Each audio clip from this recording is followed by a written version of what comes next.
자, 다음에 우리가 많이 알고 있는 것들은 바로 이 영리법인이죠. 구성원의 사익을 목적으로 하는 것으로서 재단법인을 의미합니다. 상법에 따른 각종 회사가 여기에 해당되는데요. 주식회사, 유한회사, 유한책임회사, 한명회사, 합자회사 같은 것이 여기에 해당이 돼요. 여러분이 이런 부분들까지 알아야 되나 생각하실 수도 있겠는데요. 네, 알아야 됩니다. 알아야 법인하고 계약을 하실 수가 있다는 사실 먼저 정확하게 짚고 갈게요. 네, 안녕하세요. 네오비 조용준입니다. 2024년 새해가 밝았는데요. 네, 새해 복 많이 받으시고요. 여러분 일과 과정 이외에 행복한 일만 가득 하셨으면 좋겠습니다. 요즘 질문을 받다 보니까 법인에 관련된 이런 질문들을 많이들 하시더라고요. 그만큼 법인 설립이 많이 늘어났기 때문에 그런 부분도 있을 것 같은데요. 그래서 제가 오늘 준비한 내용은 법인에 관련된 부분들을 조금 자세히 준비를 좀 해봤습니다. 참고로 관련된 자료들은 제가 어디다 올려놨으니까요. 네오비 카페에 올려놓은 그 자료들도 다운받으셔서 다시 한번 복습하고 상기해보는 그런 시간 가져보시면 좋을 것 같습니다. 자, 법인과의 계약을 이해하려면 가장 먼저 법인에 대한 이해가 필요할 것으로 보여져요. 자, 그래서 법인이란 뭐냐? 법적으로 그 단체 자체에 권리 능력을 부여하여 단체 자체를 권리 의무의 귀속점이 되게 함으로써 구성원을 초월한 단체의 독립성,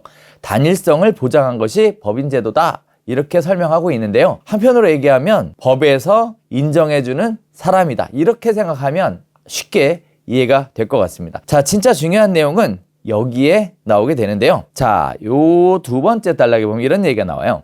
법인은 법률의 규정에 쫓아 정관에 정한 그 목적의 범위 안에서 권리, 의무의 주체가 되는데 실제 법인의 활동은 그 대표기관의 행위를 통하여 행하여지며 따라서 대표기관이 법인의 목적 범위 안에서 행한 행위의 효력은 법인에 귀속한다. 법인에 귀속한다. 이렇게 나오게 됩니다. 굉장히 중요한 내용들을 정말 어렵게 써놓은 것 같아요. 일단 여러분이 아실 수 있는 것 중에 하나는 정관이라고 표현을 하고 있어요. 그래서 법인에는 뭐가 있다? 정관이 있다. 이렇게 이해하시면 될 것 같습니다. 자, 그리고 이 정관 안에는 뭐가 나와 있어요? 목적이 나와 있다. 이 법인의 목적이 나와 있다. 이렇게 이해해 볼게요. 자, 그 다음에 권리와 의무의 주체가 된다 라고 되어 있어요. 자, 그 다음에 대표기관이라고 되어 있습니다. 대표이사 이렇게 되어 있는 게 아니죠. 대표기관이라고 되어 있어요. 자, 그래서 이 대표기관에 대해서 이따가 한번 또 살펴보도록 할게요. 이렇게 법인에 대한 내용이 설명이 되어 있는데요. 마지막 세 번째 단락에 이런 내용이 나와 있습니다. 법인의 대표기관이 직무수행상의 행위로 말미암아 타인에게 손해를 가한 때는 법인이 배상 책임을 진다 이렇게 되어 있어요. 다시 얘기하면 대표이사가 무언가 어떠한 일을 했는데 타인에게 손해가 가한 때에는 법인이 책임을 진다 이렇게 되어 있죠. 전자를 법인의 행위 능력, 후자를 법인의 불법 행위 능력이라고 부른다라고 되어 있습니다. 자, 이 내용만 봐가지고는 잘 이해가 안 되는 것도 사실이에요. 그래서 이따가 조금 더 구체적으로 살펴볼게요. 자, 일단 법인이 이렇구나 라는 내용에 대해서 살펴보겠습니다. 자, 그다음에 법인의 종류예요. 법인의 종류도 여러 가지 법인이 있습니다. 일단 사단법인이 있고요. 재단법인이 있고 비영리법인, 영리법인, 내국법인, 외국법인, 특별법으로 설립되는 법인 같은 것들이 있어요. 사단법인은요. 일정한 목적 아래 결합한 다수인의 단체에 법인격이 부여된 거예요. 재단법인은요. 일정한 목적을 위하여 출연된 재산을 관리 운영하는 주체로서 법률상 구성된 법인을 의미합니다. 자, 학교나 병원이 여기에 해당되는 경우들이 많아요. 자, 다음에 비영리 법인의 경우에는 비영리 사단법인과 비영리 재단법인으로 구분할 수 있는데요. 학술, 종교, 자선, 기회, 사교 등 영리가 아닌 사업을 목적으로 하는 것을 의미합니다. 자, 다음에 우리가 많이 알고 있는 것들은 바로 이 영리법인이죠. 구성원의 사익을 목적으로 하는 것으로서 재단법인을 의미합니다. 상법에 따른 각종 회사가 여기에 해당되는데요. 주식회사, 유한회사, 유한책임회사, 한명회사, 합자회사 같은 것이 여기에 해당이 돼요. 여러분이 이런 부분들까지 알아야 되나 생각하실 수도 있겠는데요. 네, 알아야 됩니다. 알아야 법인하고 계약을 하실 수가 있다는 사실 먼저 정확하게 짚고 갈게요. 자, 그리고 내국법인, 외국법인, 그 다음에 특별법으로 설립되는 국책은행 같은 법인들이 별도로 존재하고 있어요. 자, 여기서 우리가 주로 다루게 될 내용은 바로 이 영리법인에 대한 부분을 다뤄볼 예정입니다. 자, 영리법인에 5가지 유형이 있다고 얘기를 드렸죠. 이 5가지 유형은 어디에 적용을 받는다? 상법에 적용을 받는다라는 걸 확인해 볼 수가 있어요. 자, 그래서 상법상 법인, 상법상 회사는 어떤 게 있는가 한번 보겠습니다. 자, 제가 미리 말씀드리지만 글씨가 굉장히 작게 나와요. 작다 보니까 여러분들이 설명은 들어도 관련된 부분을 다시 한번 체크해 보기에는 약간 좀 부족함이 있을 것 같습니다. 그렇다고 해서 이 표를 굉장히 좀 확대를 해버리면 이게 또 한눈에 잘 안 들어와요. 그래서 한눈에 쏙 들어오게 정리해 놨으니까 제가 조금 있다가 알려드리는 곳에서 다운로드 받으셔서 학습해 보시는 것도 좋을 것 같아요. 자, 일단 말씀드렸던 상법상 5가지 회사입니다. 주식회사, 유한회사, 유한책임회사, 한명회사, 합자회사가 존재하게 되는데요. 일단 주식회사는요, 주식의 인수가액에 따른 출자 의무만을 부담하는 회사를 주식회사라고 합니다. 주식회사는 이처럼 주식이라는 개념이 등장하기 때문에요. 주식을 발행할 수 있고요. 다음에 주식을 쉽게 사고 팔 수 있습니다. 주식이라는 개념이 있기 때문에 투자를 받기가 용이하고요. 또한 중요한 내용이죠. 이사의 임기가 존재하므로 중임 등기를 안 하면 과태료가 부과가 됩니다. 자, 이거 왜 이 부분이 중요하다라고 말씀드리면 바로 중개법인을 주식회사로 등록하는 경우가 대부분인데요. 이런 경우 중임 등기를 해야 된다라는 사실에 착안하셔서 설명을 들어보시는 것도 좋을 것 같습니다. 자, 장점은요. 지분을 증권화하여 자유롭게 양도할 수 있다는 장점을 갖고 있고요. 반면에 단점은요. 이해관계가 많아서 규제가 많습니다. 주주총회도 해야 되고요. 공시의 의무도 갖고 있어요. 또한 법인의 소득에 대한 법인세를 납부하고 또 법인에서 일정 금액을 가져오게 되면 수익으로 가져오게 되면 개인에게 가져오게 되면 주주에 대한 배당 소득세가 추가로 부과가 됩니다. 그래서 이중과세 문제가 계속 불거지는 부분이 바로 여기에 해당된다라고 말씀드릴 수 있겠습니다. 자, 그 외에도요, 여러 가지 회사들이 존재하는데요. 여기서 이제 중요한 건 모든 내용을 다 아실 필요는 없을 것 같아서 중요한 내용만 간단하게 보도록 할게요. 일단 특징만 좀 이해해 보겠습니다. 유한회사는 뭐냐? 각 사원이 출자 금액을 한 대로 책임지는 회사를 유한회사라고 하고요. 외국계 대기업의 한국 지사들이 많이 택하고 있는 형태입니다. 그래서 구글 코리아나 애플 코리아가 여기에 해당된다고 볼 수 있어요. 자, 유한 책임회사라 뭐냐? 각 사원이 출자 금액을 한 대로 책임을 지는 회사를 의미합니다. 2011년도에 신설됐는데요. 청년 벤처 창업이나 사모투자펀드, 법무법인, 세무회계법인들이 여기에 가장 적합한 형태라고 말씀드릴 수 있겠습니다. 자, 이번엔 한명회사인데요. 회사의 채무에 대하여 사원들이 연대하여 무한 책임을 지는 회사를 의미합니다. 법무법인, 노무법인, 회계법인 등은 대부분 한명회사의 형태를 띠게 됩니다. 자, 그다음에 합자회사가 있는데요. 회사의 재무에 대하여 무한의 책임을 지는 무한책임사원과 재산 출자가액을 한 대로 책임을 지는 유한책임사원으로 구성된 회사를 의미하는데요. 사실상 현실에서는 찾아보기가 매우 어려운 회사 유형이다 말씀드릴 수 있겠습니다. 상법에서 정하고 있는 총 5개의 회사 말씀드렸고요. 그 중에서 우리가 가장 많이 다루게 되는 주식회사에 관련된 부분들도 한번 눈여겨보시기를 바라겠습니다. 자, 중요한 건요. 이 5개의 회사가 아주 중요한 의사결정과 관련된 특징을 가지고 있어요. 여기서부터가 본격적인 거래 계약에 영향을 미치는 요소다라고 말씀드릴 수 있겠는데요. 일단 첫 번째, 두 번째, 세 번째, 네 번째, 다섯 번째, 5가지 회사의 유형이 있다라고 말씀드렸죠. 자, 주식회사를 기준으로 한번 보겠습니다. 주식회사의 회사 대표는 대표이사라고 불러요. 근데 여기서 분명한 거는 대표이사라고 부르지만 만약의 경우 이사가 한 명만 존재하게 된다면 대표이사는 없고요. 이사만 존재하게 됩니다. 즉, 대표이사라는 표현은 여러 명의 이사가 존재할 때 그 중에 한 명을 대표로서 대표이사라고 불려주는 거예요. 자, 그다음에 의사결정인데요. 의사결정은 주주총회라는 걸 통해서 의사결정하도록 되어 있습니다. 그러면 총회라는 걸 하게 되면 총회 의사록 같은 것들이 있겠죠. 자, 그다음에 업무는요. 이사회와 대표이사가 중심으로 이루어지게 됩니다. 따라서 이사회가 진행이 되면 이사회 회의록 같은 것들이 또 존재하게 돼요.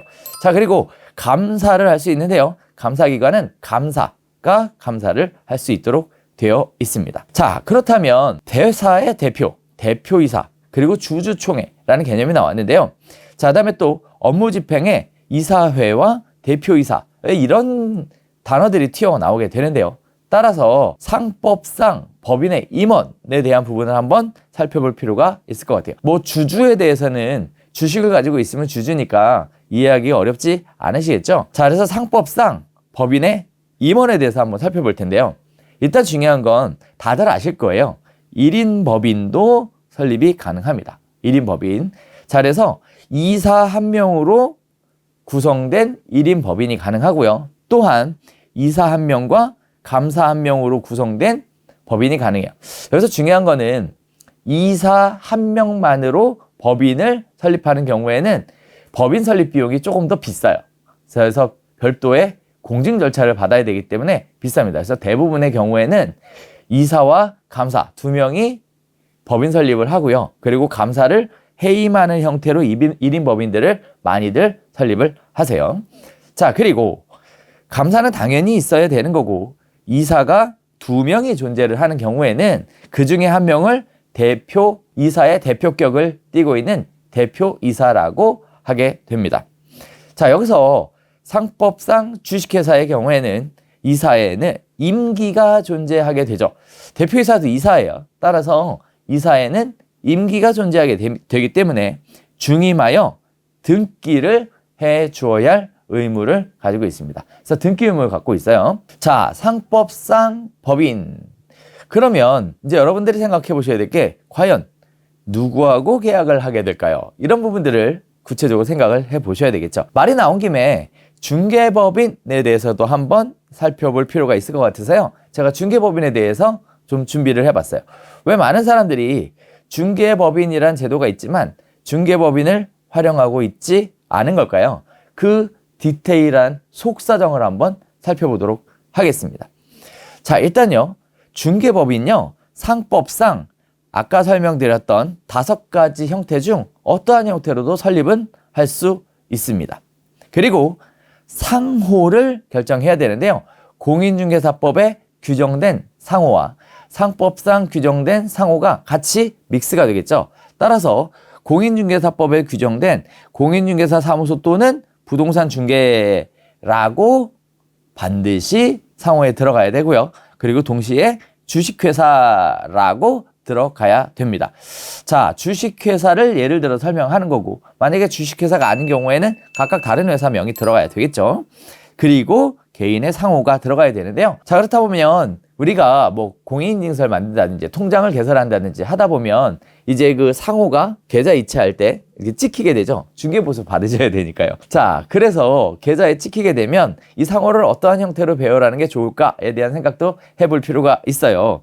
대표적으로 주식회사, 네오비 비즈 아카데미, 부동산 중개 또는 공인중개사 사무소 이렇게 되면 아마도 통장에 계좌 이체할 때 주식회사, 네오비 비즈 아마 이쯤에서 잘리게 될 겁니다. 그래서 아무래도 식별 능력이 좀 떨어지겠죠. 따라서 어떤 분들은 이렇게 하시는 분들도 있어요. 네오비 비즈 아카데미, 부동산 중개 또는 공인중개사 사무소, 주식회사 이렇게 등록하는 경우들도 있습니다. 순서는 중요하지 않고요. 들어가 있다는 게 중요하죠. 또한 상호는요.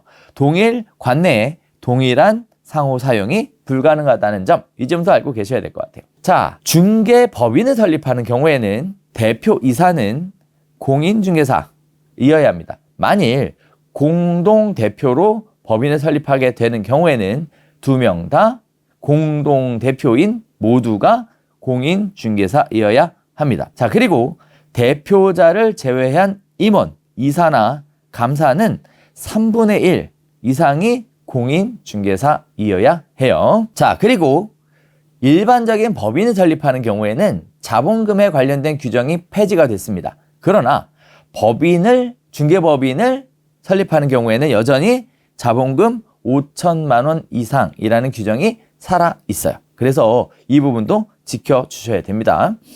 법인 등기를 위해서는요, 다양한 서류들이 필요합니다.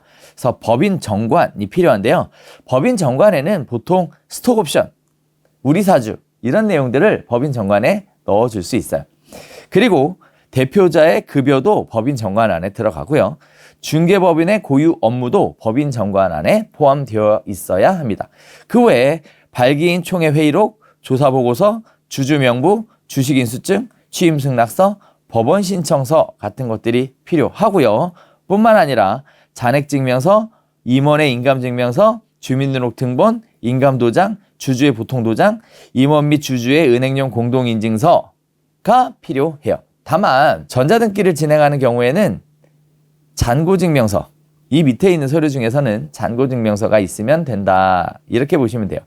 자, 그래서 전자등기하는 게 편리하겠죠. 전자등기는 누가 하죠? 네, 법무사 사무실에서 보통 진행해주죠. 자, 법인등기 설립하고 나면 개설 등록을 해야 돼요. 개설 등록을 할 때는 등록신청서, 공인중개사 자격증 사본, 법인의 등기부 등본, 사전교육 이수 확인증 사본, 반명한 판사진, 임대차 계약서 사본 같은 것들이 필요하겠네요. 자, 개설 등록을 한 다음에는요, 사업자 등록을 하셔야 되는데요. 사업자 등록은 세무서에 방문해서 사업자 등록하시면 되겠죠. 임대차 계약서, 개설 등록증, 그리고 신분증 이렇게 가지고 가서 사업자 등록을 신청하시면 되겠습니다. 보통 사업자 등록을 할 때 간이거세자로 할 거냐, 일반과세자로 할 거냐에 대한 고민이 많으신데, 중개법인은 무조건 일반과세자로서 사업자 등록을 하셔야 해요. 그리고 뿐만 아니라 법인의 경우에는 기장 의무가 발생하게 됩니다. 따라서 매월 세무사에게 기장을 의뢰하고요. 기장료를 납부하셔야 돼요. 매월이요. 그리고 신고 대행 수수료라고 발생하게 됩니다. 그래서 부가세와 소득세를 신고할 때 신고 대행 수수료가 발생한다는 사실도 기억하셔야 될 것 같아요. 자, 법인의 제한사항이 참 많죠. 그런데 더 큰 제한사항이 있습니다. 바로 법인은 굉장히 제한된 업무만을 진행할 수 있는데요. 법인인 개업 공인중개사는 다른 법률에 규정된 경우를 제외하고는 중개업 및 다음 각호에 규정된 업무와 이 항에 규정된 업무 외에 다른 업무를 함께 할 수 없다라고 되어 있어요. 따라서 법인의 정관, 또 법인 등기를 할 때 법인의 목적에는 중개업, 상업용 건축물 및 주택의 임대 관리 등 부동산 관리 대행, 부동산의 이용 개발 및 거래에 관한 상담, 개업 공인중개사를 대상으로 한 중개업의 경영기법 및 경영정보의 제공, 상업용 건축물 및 주택의 분양 대행, 중개의뢰인의 의뢰에 따른 도배, 이사업체의 소개 등 주거 이전에 부수되는 용역의 알선까지만 할 수 있습니다. 이 이외에 다른 업무를 추가할 수 없다라는 사실, 이거 기억하셔야 돼요. 굉장히 좀 까다롭죠. 자, 중개법인에 대한 부분까지 잠깐 살펴봤는데요. 자, 이제는 다시 본론으로 돌아가서 법인과 계약할 때는 그럼 누구하고 계약해야 되고 어떠한 서류가 필요한지에 대해서 한번 살펴보도록 하겠습니다. 자, 법인이요, 매도인이거나 임대인일 때, 임대인일 때를 기준으로 먼저 설명을 드릴게요. 자, 그러면 계약자가 법인이 계약자죠. 그러면 이 법인에 누가 와서 계약하죠? 바로 대표자가 계약할 수도 있고 직원이 계약할 수도 있습니다. 자, 이 법인의 대표자는 어디서 확인할 수 있을까요? 바로 법인의 등기부 등본을 통해서 법인의 대표자를 확인할 수 있겠습니다. 자, 그리고 법인의 대표자가 와서 계약하려고 할 때 또 어떤 서류들이 필요할까요? 바로 법인 인감증명서라는 게 필요해요. 법인 인감증명서를 가지고 와야 한다라는 거예요. 일단은 잘 볼게요. 법인 등기부 등본은 누구나 열람 가능하죠. 그러니까 이걸 가지고 이 계약을 할 수 있는 대표자가 누군지를 확인하고, 또는 법인의 특별한 제한사항이 있는지 이런 부분들을 확인하는데 이용할 수 있겠습니다. 그리고 나서 이 법인 등기부 등본을 통해 대표자가 확인이 되면 실제 이 대표자가 제대로 된 권리 능력을 갖고 있는 대표자인지 확인할 필요가 있겠죠. 그래서 법인은 두 가지를 가지고 이 권리 능력이 있는지를 확인하게 되는데, 크게 법인의 인감증명서와 법인의 인감도장이라고 말씀드릴 수 있을 것 같아요. 당연히 권리 능력을 갖고 있는 대표자라면 인감증명서와 인감도장을 가지고 있겠죠. 자, 그런데 많은 분들이 이제 또 여기서 헷갈려 하시는 게 있어요. 법인의 인감증명서는 보통 우리 개인의 인감증명서와 굉장히 유사하게 생겼습니다. 다만 발급하는 방식이 좀 다른데요. 우리는 보통 신분증을 들고 가서 각 주민센터에 가서 인감증명서를 발급 신청을 하면 인감증명서 발급할 수 있죠. 그런데 법인의 인감증명서는 법인을 설립할 때 뭘 주냐면 인감카드라는 신용카드 같은 카드를 줘요. 이 카드를 가지고 등기소에 가서 법인 인감증명서를 발급해주는 창구에 가셔서 인감카드 넣고 관련된 부분들을 진행을 하시면 인감증명서를 발급받으실 수 있습니다. 바로 이 인감증명서가 필요하다라는 거예요. 즉, 인감도장과 인감카드가 있어야만 사실상 권리 능력을 가지고 있는 대표자라 이렇게 말씀할 수 있겠죠. 그쵸? 자, 많은 분들이 인감증명서 얘기는 들어봤어도 인감증명서를 발급하는 부분에 대해서는 내용을 잘 모르기 때문에 조금 더 구체적으로 설명을 해드렸습니다. 자, 그리고 나서 계약을 하면 누구 통장으로 받아야죠? 대표자의 통장으로 받는 게 아니죠. 바로 법인 통장으로 받아야 되겠죠. 법인의 법률 행위를 대표자가 하는 거기 때문에요. 따라서 법인의 계좌번호가 있어야 되겠습니다. 자, 여기서 가로로 되어 있는 건 선택이에요. 자, 필수가 아니라 선택. 하지만 꼭 있어야 되는 서류이기 때문에 별도의 항목으로 구분되어 있습니다. 자, 그리고 나서 법인의 대표자라고 왔으면 등기부등본에 나와 있는 대표자와 실제 계약하는 사람하고 확인해야 되겠죠. 따라서 법인의 대표자의 신분증 확인 필수고요. 그리고 계약서 쓰면 도장 찍는 난이 있죠. 그래서 도장이 있으면 좋죠. 하지만 얘는 필수는 아니에요. 자, 여기까지가 기본적인 내용입니다. 자, 많은 분들이 법인의 인감도장을 가지고 오면 대표자의 도장이 아니라 법인의 인감도장을 날인함으로써 계약을 체결하는 경우들이 많이 있으니까요. 그렇게 기억하시면 가장 정확할 것 같아요. 자, 그 다음 보겠습니다. 직원의 경우에는요, 법인의 등기부등본, 법인의 인감증명서, 법인의 인감도장, 이 세 가지가 똑같죠? 다음에 법인의 계좌번호도 똑같아요. 그런데 법인의 인감도장을 막 아무나 들고 다닐 수는 없겠죠. 법인의 인감증명서도 마찬가지고. 왜냐면 이 두 개가 딱 만나는 순간 권리 능력을 가지게 되잖아요. 그러다 보니까 인감증명서는 한 장만 주게 되고요. 법인 인감도장의 경우에는 좀 뭐랄까요? 민감할 수 있으니까 인감도장 대신 사용인감이라는 걸 만들어서 사용하기도 합니다.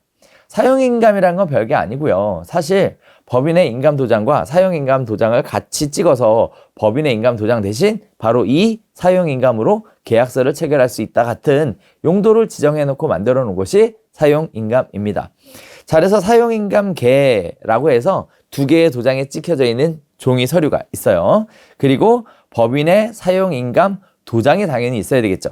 사실 가장 문제가 많이 발생하는 게 바로 이 사용인감에 대한 부분이에요. 그래서 이 사용인감을 가지고 왔을 때는 그 어느 때보다도 진위 여부 확인을 굉장히 좀 신경 써서 계약을 진행해야 된다라는 사실 좀 말씀을 드리고 싶어요. 자, 그래서 보통은 사용인감 도장을 가지고 와서 계약을 해도 법적으로 문제는 없지만 다들 법인의 인감도장을 가지고 와라 라고들 많이들 이야기하고 계십니다. 자, 여기까지 기억하시면 좋겠죠. 근데 여기서 힌트 하나 드리면 예를 들면 삼성전자 법인 인감도장을 쉽게 가지고 올 수는 없겠죠. 그래서 그런 경우에 사용인감을 대체해서 사용하기도 합니다. 자, 그리고 온 직원이 있을 거 아니에요. 이 직원도 확인을 해야 되겠죠. 그럼 기본적으로 뭐가 확인돼야 돼요? 바로 소속 직원의 대리인계가 확인돼야 되는데요. 바로 위임장이라고 말씀드릴 수 있겠습니다. 자, 위임장 가지고 와야 되고요. 그 다음에 소속 직원의 신분증 있어야 되고 소속 직원의 도장 있어야 되고요. 그리고 더불어서 인감 도장도 계약서에 같이 날인이 되는 형태로 계약을 진행할 수 있다라고 말씀드릴 수 있어요. 자, 그러다 보니까 이렇게 대표자가 오거나 직원이 오는 경우에는 사실상 매도인이나 임대인의 계약서란에 두 줄을 같이 적죠. 그래서 하나는 법인, 그리고 또 하나는 가지고 온 사람, 대표자나 직원, 이렇게 두 줄의 인적사항이 같이 적히는 경우가 대부분일까요?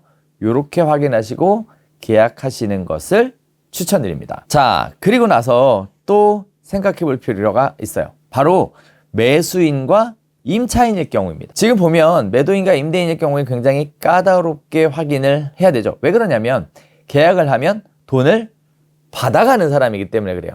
만약에 이 계약에 문제가 있다면 책임져야 되는 사람이 있어야 되거든요. 책임져야 되는 사람. 따라서 매도인과 임대인의 경우에는 바로 이 계약의 당사자 확인에 대해서 굉장히 까다롭게 진행될 수밖에 없습니다. 하지만 매수인과 임차인의 경우에는 조금 상황이 다른데요. 일단 원칙은요, 똑같습니다. 똑같아요. 원칙은요, 매도인과 임대인이 계약할 때와 동일한 서류가 매수인과 임차인이 계약할 때도 필요해요. 하지만 실무적으로는 이렇게 사용되지 않습니다. 실무적으로는요, 그래서 가장 기본적으로 법인의 등기부등본, 대표자가 계약할 때와 직원이 계약할 때가 차이가 있을 수는 있지만요, 대부분의 경우는 법인의 등기부등본 가지고 법인 확인을 하고, 그리고 대표자의 신분증, 소속 직원의 신분증을 확인을 해요. 여기서 끝입니다. 더 디테일하게 들어가지 않는데, 이유는 뭐냐면 바로 계약금을 송금하는 거죠. 계약금을 송금을 누가 할까요? 아무래도 법인 계약하면서 대표자가 개인 이름으로 송금하는 일은 아마 없을 거예요. 그래서 대부분 다 법인 이름으로 송금을 할 거고, 직원도 마찬가지입니다. 회사 일을 위해서 사재를 털어가지고 계약하는 일은 없겠죠. 그러다 보니까 계약금을 송금하는 케이스에서는 사실상 권한이 있는 사람이 계약금을 송금할 거기 때문에 실무적으로는 매수인과 임차인 계약을 할 때는 사실 특별한 위임장이나 뭐 별다른 인감증명서, 법인 인감증명서 이런 복잡한 서류들을 요하지 않고요. 가장 기본적인 서류만을 가지고 진행할 수 있고요. 계약금을 누가 누구에게 보내느냐, 즉 보내는 주체이기 때문에 어떻게 보면 이 계약에 대한 리스크를 계약하는 사람 자체가 가져가는 거라서 사실 이 부분은 어렵지 않게 간단하게 진행할 수도 있겠습니다. 자, 중요한 내용이 나왔죠. 자, 그래서 원칙은 뭐다? 모든 서류가 다 있어야 한다. 근데 실무는 어떻다? 계약금을 보내는 사람, 잔금을 보내는 사람, 이 사람이 결국 책임의 주체가 될 거기 때문에 이 부분에 대해서 까다롭게 확인을 하지 않아도 되더라라는 말씀 드리면서 여기서 정리해 보도록 하겠습니다. 자, 제가 지금까지 쭉 설명을 드렸는데요. 보시다시피 내용도 좀 많고 관련된 부분에 대해서 다시 한번 확인하거나 체크해 보고 싶은 분들 많이 계실 것 같아서 제가 관련된 서류를 좀 올려놨습니다. 오늘 유튜브 방송 자료는요, 네오비 카페, 네이버에 보면 네오비 카페가 있고요. 그 카페 안에 2024년 1월 4일 업데이트라고 되어 있는 제목이 있어요. 참고로 카페에 공지사항에 관련된 내용이 나오니까 한번 확인해 보시면 좋겠고요. 거기에 이렇게 나옵니다.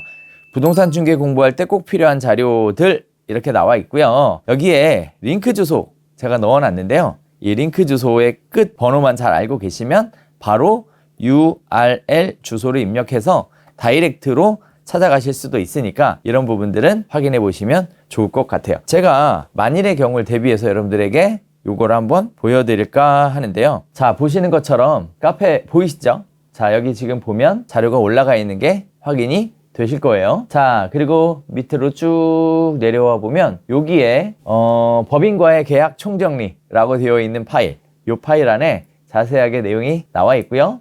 여기 보면 파워포인트 자료를 올려놨으니까 꼭 다운받아서 잘 보관하시고 계약하실 때도 이용해 보시는 그런 현명한 여러분들 되셨으면 좋겠습니다. 자, 오늘 여기서 마치도록 할게요. 감사합니다.